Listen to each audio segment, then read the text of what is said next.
kalian pernah nggak dihadapkan pada persoalan sehari-hari? Pernah?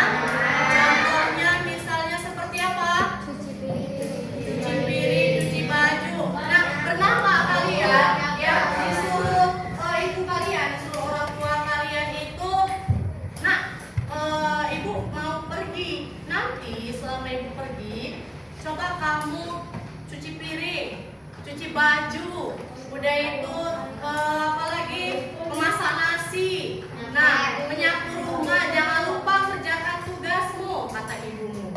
Nanti setelah ibu pulang, itu pekerjaan harus selesai semua. Nah, kira-kira bisa nggak diselesaikan? Bisa ya. Nah, itu nanti kita pelajari bagaimana cara mengerjakan permasalahan atau menyelesaikan permasalahan dengan cepat dan efisien dan efektif. Oke, nah, jadi hari ini kita materinya yang mau kita pelajari yaitu tentang berpikir komputasional, ya, berpikir komputasional. Nah, jadi ada pun tujuan pembelajarannya, ya. Setelah kalian nanti belajar tentang komputasional, berpikir komputasional, kalian mampu mendefinisikan dan memahami konsep berpikir komputasional, ya, menerapkan 4 pilar berpikir komputasional untuk memecahkan masalah sederhana dalam kehidupan sehari-hari kalian. Selanjutnya, bekerja sama dalam kelompok untuk menganalisis studi kasus dan merancang solusi yang sistematis.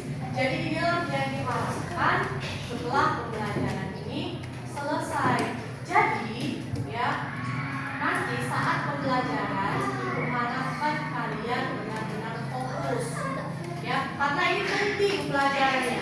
Kenapa penting? Ini untuk melatih kalian berpikir bagaimana memecahkan suatu permasalahan ataupun persoalan sehari-hari, ya. Bisa ya, jadi anak-anak itu harus fokus saat nanti kita belajar tentang ini, ya. Jadi ini tujuannya nanti biar bisa diterapkan pas kalian memiliki persoalan-persoalan di rumah. Oke? Konsentrasi. Tepuk 1. Tepuk 2. Tepuk 3. Tepuk 4. Oke, paten. Tapi udah konsentrasi anak-anakku semua. Silahkan lihat di papan yang keempat. Pengertian berpikir komputasional. Apa sih berpikir komputasional itu? Kalian kan pernah dengar, ada yang belum pernah dengar, ada cuma sekilas, ya. Jadi berpikir komputasional itu cara berpikir untuk menyelesaikan persoalan yang cara penyelesaiannya itu mirip dengan cara komputer, ya, mirip dengan cara komputer, makanya dia dibilang komputasional, ya. Dengan demikian kita akan belajar bagaimana menyelesaikan berbagai persoalan dengan cara efektif dan efisien. Maksudnya efektif itu apa?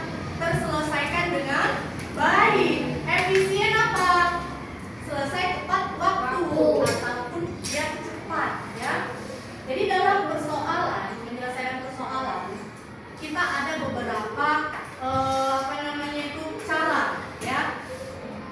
Nah, jadi ada beberapa cara, tapi kita pilih cara mana yang paling efektif dan efisien. Itu cara kerja komputer. Paham? Paham ya? Nah, selanjutnya elemen berpikir komputasional. Jadi dalam berpikir komputasional itu ada 4 elemen, ya. Yang pertama apa? Komposisi. Yang kedua penata. Yang ketiga abstraksi. Yang keempat algoritma. Ada yang tahu keempat ini? Oke. Ya, konsentrasi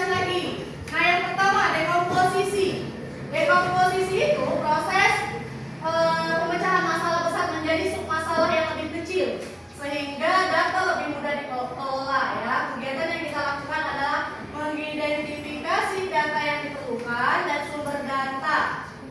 Nah, maksudnya begini, misalnya kalian punya persoalan, ya kan? Kalian punya persoalan yang masih secara umum, ya kan? Kalau secara umum. Nah, persoalan itu penyelesaiannya itu yang pertama itu dipilah dulu jadi bagian-bagian kecil, ya kan? Contohnya apa? Contohnya misalnya kalian disuruh membereskan kamar oleh orang tua kalian, kamar kalian berserak. Nah, itu sebagai masalah yang kompleks, yang masih umum, ya kan? Nah, jadi untuk dekomposisinya kalian tuh pilah dulu, pilah dulu. Maksudnya gimana? Nah, misalnya ada baju yang berserak, ada apa lagi? Buku yang berserakan, ada buku jajanan kalian berserakan. Jadi penyelesaiannya pilah dulu, ya, menjadi bagian-bagian kecil. Baju dengan baju, mana buku, mana apalagi sampah-sampah, ya, itu namanya dekomposisi. Nah, selanjutnya pengenalan pola. Nah, ini mengidentifikasi pola bertujuan untuk menemukan tren data yang dapat memberikan informasi berharga dengan cara mengelompokkan data, pembersihan data, dan klasifikasi data. Data yang telah diperiksa kemudian diklasifikasikan berdasarkan kategori tertentu berdasarkan faktor yang relevan. Oke, maksudnya pengenalan pola ini, ya, kebiasaan yang sering muncul, ya kan? Udah itu apa lagi? Nanti ada pada pengelompokan data. Tadi contohnya misalnya, ya kan? Kamar kalian berserak. Nah, pengenalan polanya apa? Pengenalan polanya itu misalnya seperti baju, ya, baju yang bersih itu akan larinya ke lemari, ya. Baju yang kotor itu larinya ke mesin cuci. Nah, itu pola.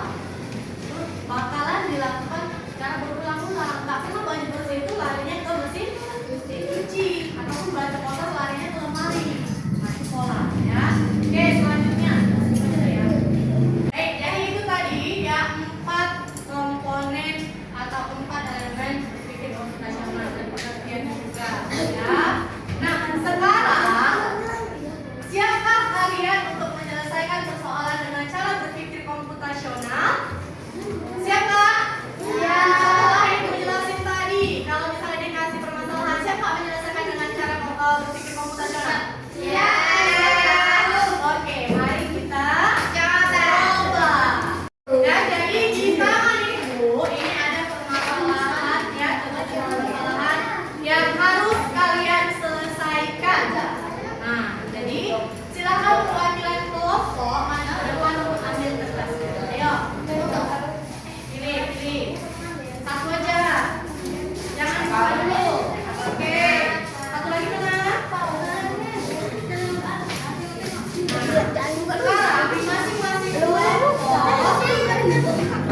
di masing-masing kelompok sudah ada sebuah persoalan. Jadi persoalan itu nanti kalian diskusikan dengan teman kalian bagaimana cara penyelesaiannya, ya. Bagaimana cara penyelesaiannya dengan cara berpikir komputasional. Nah, di sini ibu sudah ada LKPD-nya. Jadi nanti kalian tuliskan di sini, ya. Kalian tuliskan di sini karena nama anggota kelompok kalian. Udah itu di sini ada ibu pilih berdasarkan elemennya, dekomposisi, pengenalan pola, abstraksi, dan algoritma, ya. Jadi misalnya sebuah persoalan nanti kalian jabarkan dekomposisinya bagaimana, kasus dekomposisinya, pengenalan polanya bagaimana, ya, abstraksinya bagaimana, dan algoritmanya sistematisnya itu gimana. Nah, itu kalian tuliskan di kertas LKPD kalian, ya.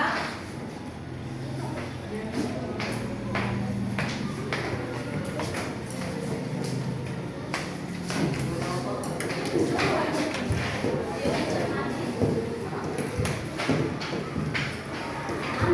yang mau ditanyakan atau kurang jelas tentang diskusinya? Ya, tentang tugasnya ada yang ditanyakan?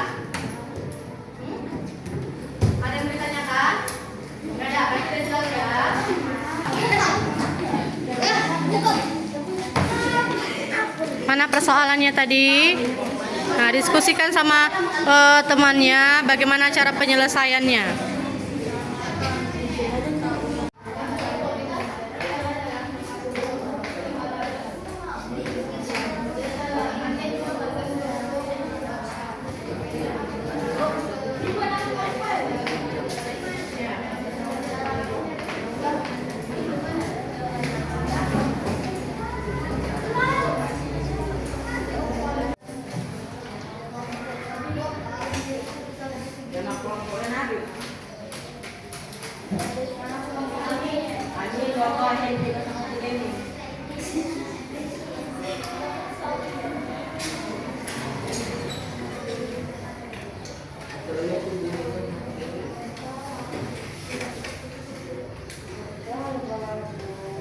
Sudah selesai anak-anak ibu semua?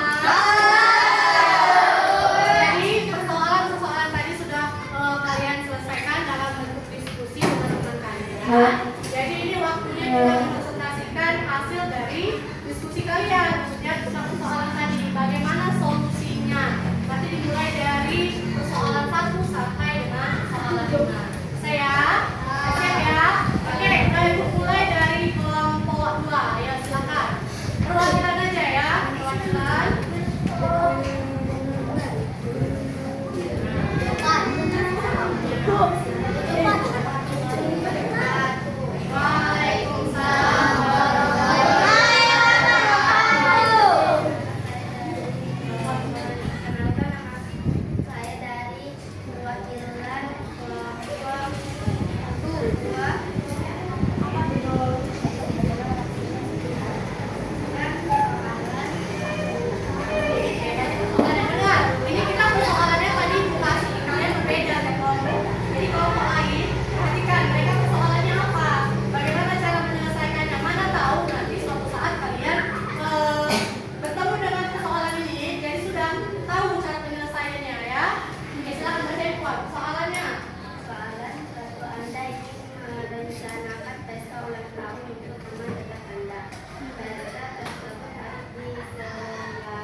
hasil presentasi kalian, ya kan? Kalian sudah bisa memilah yang mana dekomposisi, yang mana pengenalan pola, abstraksi, dan algoritma.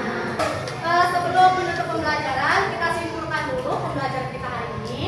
Jadi berpikir komputasional, ya. Berpikir komputasional tadi apa? Cara berpikir seperti sistem komputer yang sistematis, ya, yang sistematis dan memiliki berapa elemen? 4. Apa dia sebutin? Yang pertama, dekomposisi. Yang kedua, yang ketiga, yang keempat, oke, pintar. Jadi harapannya nanti kalian bisa mengaplikasikan cara berpikir ini pada kalian di luar sekolah atau di sekolah memiliki persoalan. Oke, sekarang kita membuat refleksi pembelajaran ya. Jadi mulai dari awal sampai akhir pembelajaran tadi kalian tuangkan dalam bentuk tulisan ya. Apakah kalian merasakan senang mempelajari berpikir komputasional ataukah bingung ataukah apa? Tuangkan perasaan kamu di sticky note yang sudah dibagikan. Selanjutnya juga jawab pertanyaan-pertanyaan yang ada di papan tulis ya, berkenaan tentang konsep-konsep baru yang kamu pelajari tentang berpikir komputasional, materi yang menarik ataupun yang tersulit ya, langkah-langkah yang dapat kamu ambil untuk meningkatkan pemahaman kamu tentang berpikir komputasional. Nah, silahkan kalian tulis di sticky note-nya ya. Nah, setelah itu nanti boleh kamu tempel di nih ya, tempat refleksi pembelajaran. Oke, paham ya? Oke, silakan. Selesai? Oke, yang sudah selesai boleh sekarang ditempel di papan refleksinya. Silakan. Ayo. Yang perempuan duluan.